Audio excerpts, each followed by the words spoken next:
Welcome to Gene and Mike do the New York Times crossword. Hi, I'm Jean. And I'm Mike. And today we are doing the crossword for Thursday, October 16th, 2025. So what is known in some quarters as the Boxing Day of the Ides of October. Did you do the crossword? I did. And where in the world is that known as that? Well, by me, there's one, and several of my imaginary friends, that's several. Okay. I mean, you figure you've got Christmas and then Boxing Day, right? Yep. So you've got the Ides of October and then the Boxing Day of the Ides of October. Ah, I see. Yeah. Okay. Well, happy whatever. Boxing Day of the Ides of October. It's a mouthful, but it's worth saying. And was this crossword worth doing? This crossword was brilliant, I thought. I am just blown away by the theme. But that being said, I didn't actually figure out the theme until the very end. Oh, really? So, yes. And in fact, I didn't think I was going to get this done. Because I was having trouble right in the middle. And then I just put in a letter and it solved. So you were one letter away from the solution at that point. But I didn't know that it was the solution. So I was just, flailing sort of in the middle. Well, let's try an E here, or maybe that's an O. I'm trying to guess which answer it would have been that would have been off by a letter and you wouldn't know. Was it 30 down, that being novelist Charles, who wrote The Cloister and the Hearth? Yes, it was. R-E-A-D-E? Yeah, I had Meade, M-E-A-D-E. For the ovarian sac contents, the Mo. And then I had pond for 24 down, that one, but then I wasn't sure about 25 down, which was the one about... what allows Neo to disconnect from the Matrix? I wasn't quite sure. REDPILL. I eventually got pill. Okay. And so I thought, well, it's some kind of pill. It turned out to be the red pill. Have you seen The Matrix? No, never. Oh, okay. It's a great movie. I had no idea. So, and then, the 30 across in the, what was that, the egg sac one, right? Yes. Ovarian sac contest. The other thing I think of that for 3 letters was ova. Oh. But then, of course, all of those letters were wrong. And it was it was a derivative. And it was, of yes, ovarian. It was actually in there. So I thought, well, that can't be right. So anyway, I think I put the R in, I had pond, and then I had the R blank D pill. So I thought, well, it could be a red pill, it could be a rod pill, it could be a rid pill. So I put red, and then that didn't solve, but Mo certainly didn't seem right. So I thought, well, I wasn't quite sure. And I think I just accidentally hit the R, and all of a sudden it solved. Wow. So anyway, but I was glad it solved. And then when I got down to the revealer clue, then I had filled that in as neat. I wasn't really quite sure why. But then when I went back and looked, I thought, oh, neat, I know what that means. And yeah, the theme was all about ice or the lack thereof. 61 across the revealer, how whiskey might be served, which was neat, but that also included with a hint to the answers to the 7-starred clues. And those clues were, typical crossword clues, but the answers did not make any sense. Like, for example, 5 across was treat with kindness, and the answer was bento, like a bento box, Japanese bento box. But when you realize that the revealer clue was neat, meaning no ice, that must have meant that the ice was taken out of the answer. And so in this case, it was be nice to, not bento, but be nice to. So you had to add in an ICE somewhere to actually get the right answer for the clue. So Another one was 3 down, which was conspicuous. And the answer was notable. But it wasn't really notable. It was noticeable with the ICE right there in the middle. I mean, you didn't have to write the ICE because the answers had no ice. But if you put the ice in, it actually solved the clue. Mm-hmm. So we had that one. We had, let's see, we had off hours for office hours. The 24 across. See, it was expensive. And that was right above row. And so I'm like, I didn't really know what it was going to be. And so I got the P and the Y. So I thought, oh, pay, but then that didn't work. So I thought, well, what other word has P and Y at the end? So I put in pry. And of course, with no ice, pry works, but if you put the ice in, of course, it's pricey, which is expensive. Mm-hmm. So that too was kind of throwing me off because I still hadn't figured out the theme. Let's see, we had SLR for slicer. Mm-hmm. We had appends for the real answer, appendices, and it seems like there's one more. 62 across, which was risky endeavor idiomatically, and the answer was droll. But if you stick ice in there, it was dice roll, which is risky endeavor. So anyway, that was the theme. I just thought that was very, very clever. Mm-hmm. A wonderful theme, and but you actually didn't have to know the theme to answer it, but it certainly made the puzzle make a lot more sense if you did figure it out. Right. So, and it helps with error checking, of course. Of course, yes. Mm-hmm. Yeah. Yep. So anyway, but yeah, it was an enjoyable puzzle. It's just I got so befuddled there in the middle, and I was just throwing letters right and left, and eventually I got it right. Mm-hmm. So I just looked this up. The quote. This is from The Matrix in 1999. This is just an absolutely, I mean, among Matrix fans, just a huge quote. This is what's his name? Lawrence Fishburne saying it. Yeah. With this great baritone voice. This is your last chance. After this, there is no turning back. You take the blue pill. The story ends. You wake up in your bed and believe whatever you want to believe. You take the red pill. You stay in Wonderland, and I show you how deep the rabbit hole goes. Ooh. And then they go on to create one of the most amazing movies in that century. Mm-hmm. So, well, very good. Yeah, that was. I thought this was a good crossword. I was able to get I recognized the theme with bento. Oh, because it's sort of like treat with kindness, be nice to, okay, Mm-hmm. and then that sort of jived with 35 down. So that helped me a lot in several places. Oh, that's good. At least certainly to confirm that I had that I was on the right track, but especially with 41 down, book addenda. I had appends. I'm like, oh, appendices. I mean, it just sort of, I had those little aha moments everywhere once I had that theme figured out. There were other great clues. We had one across, blank talking about love, Van Halen song, and I had we're talking about love. Because first of all, I'm tired of them just dropping their G's and their A's in talking about. Well, if it says talking about, you're pretty sure that the missing word is probably not going to be a correct missing word. Well, also grammatically. It was weird. It should have been we are talking about love. Yeah.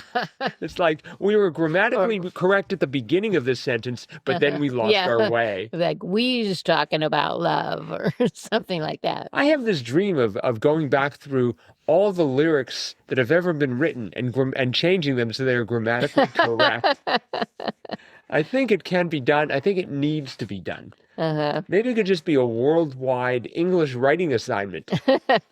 Everyone take one song. That's right. And make it grammatically correct. They could pick a day like October 16th, which is already Boxing Day of the Ides of March, of the Ides of October, and then they could just say, okay, all school-age children must pick one song different from every other child, and we'll have all the songs done, There we go. assuming these kids know grammar. Yes, that's always an if situation. And I'm going to assume that in other languages, the songs are grammatically correct. It's only in English that needs to be fixed I up. have no idea.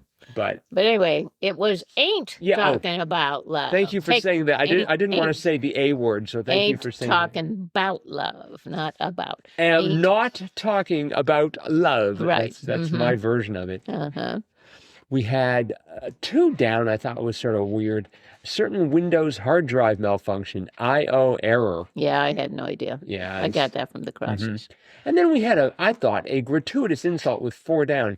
Stupid stuff it's fun to know. Trivia. And I'm like, hey, one person's stupid stuff is another person's fascination. So quit.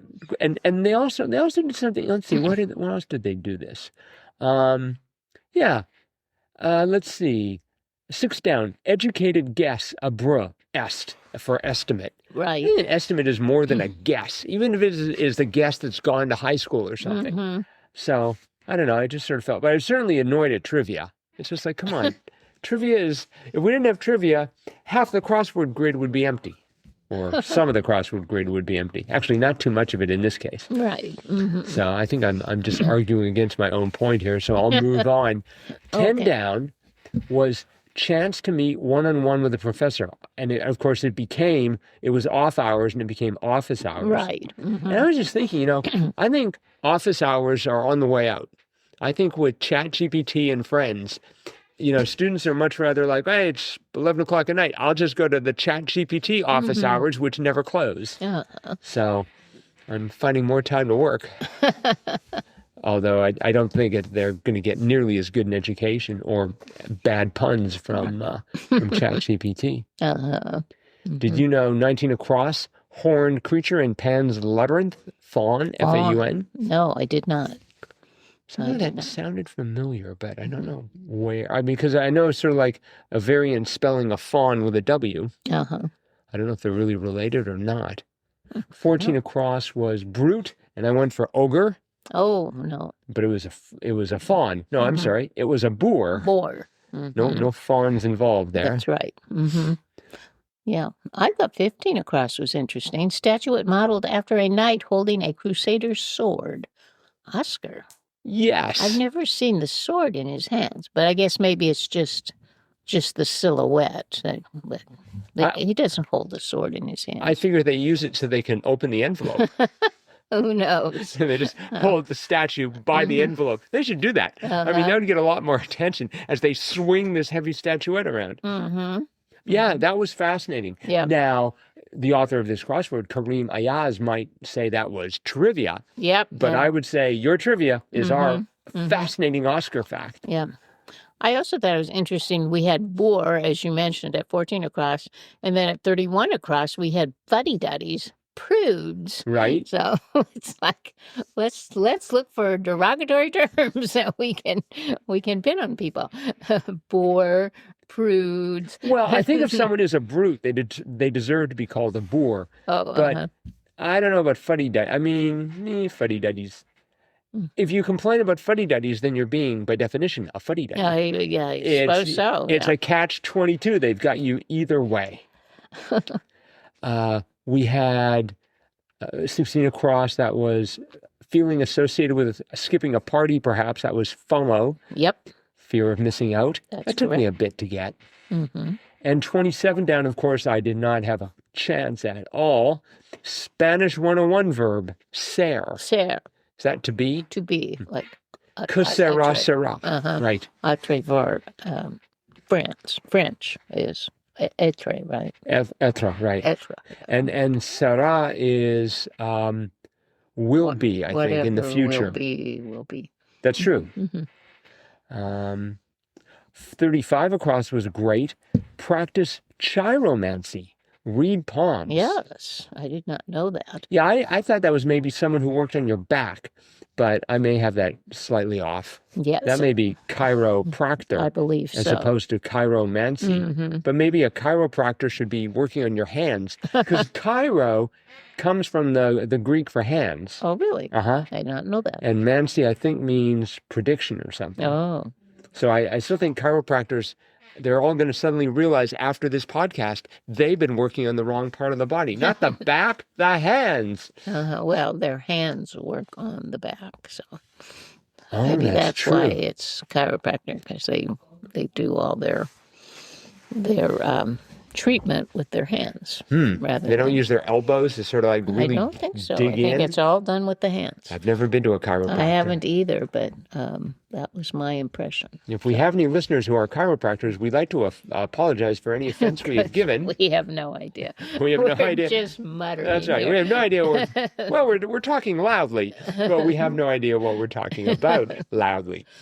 I thought 49 across was sneaky. Bug expert for short. IT pro. Yes. I wanted it to be, like a botan or a biologist. Yeah. Or Entomologist. entomologist, right? But no, IT pro. Yeah, that was good. We had something Lincoln once led for short, 37 down. So I was trying to think of the name of whatever the army was for the North. The Union. The Union Army? Mm-hmm. So UNA? I don't know. Anyways, it turned out to be GOP. Right. Mm-hmm. Did you get that right away? No. Okay. I No. feel better then. Mm-hmm. We had... I think I kind of misread that because it said something Lincoln once led for short. I was thinking... I was just thinking of Lincoln's name shortened, and so I think I put in Abe, but no, it turned out to be GOP. Yeah. Which was founded in Ripon, Wisconsin. Oh, okay. Just down the street. Wow. Not just down the street, but about 30 miles from here. Mm-hmm. Yeah. Interesting. And if you go down there, you can actually see the little building that they have saved, and it is now a museum to the founding of the Republican Party. So, wow. Yeah. Huh. Maybe they'll have their next convention there. I don't think they'd fit. Yeah, I don't think Recon's quite big enough. We had 39 down, card game with a winning score of 5,000 points. Canasta. That's right. I thought 5,000, who has the time? Although maybe those points just come in thick and fast. They build up pretty fast. You played it? I used to play it, but I don't know the rules now. But yeah. How long do you think it would take to win? Like 2 days? No, 3 days? no. It just, it didn't take very long at all. Like, if you put down an ace, that's 2,500 points? Right, yeah. The scoring was very high. I could see how it could end in a hurry. Mm-hmm. Mm-hmm. We had 59 across, the philosophy of right author, Hegel. That's right. However that's pronounced. Mm-hmm. We just had rightness the other day that made us pause. Right. And rightness. Mm-hmm. And so now we have the philosophy of right. Mm-hmm. Yeah. So and in Sunday, didn't we have one that it was somebody who influenced Hegel? I can't even remember who it was, but there was a clue that said, that this philosopher influenced Hegel. was that Fritsch or something? That's right. Yeah. Mm-hmm, that's right. Or Fichte? Fichte or something. Yeah, it was a name I was unfamiliar with. Never heard. Mm-hmm. Yeah. Mm-hmm. Yeah. So, sort of a cautionary tale for all of us. If you're going to become a philosopher, make sure you start off by hiring a good PR person. So, okay. Well, I think that is it for today. Mm-hmm. So, we predicted yesterday or warned that there might be a rebus in today's crossword. There was ice, but it was missing from today's crossword. I was going to say it's an anti-rebus. Yes, Instead of adding letters in, you took letters out. Or maybe we need a term for it. The camo fleet. If you can't see the rebus, it's a camo rebus. Oh, okay. That would work too. I'd like to throw that out there for consideration. Camo rebus. I'm hoping that Jim Horn, the creator of X-Word Info, starts to use it, and Will Shorts drops it into a few columns. Camel rebus. Camorebus. Got it. All right. It also sounds like a drug for some reason. I know. Hey, you know where you can get some Camorebus? So, all right. Well, we're going to wrap this up so we can continue inventing other Good idea. definitions Excellent. Excellent idea. Camorebus. So, Thanks, everyone, for listening. Hope you're Yes. enjoying this podcast as much as we are enjoying producing it. And we will be back again with our cutting edge analysis of Friday's crossword tomorrow. bye-bye.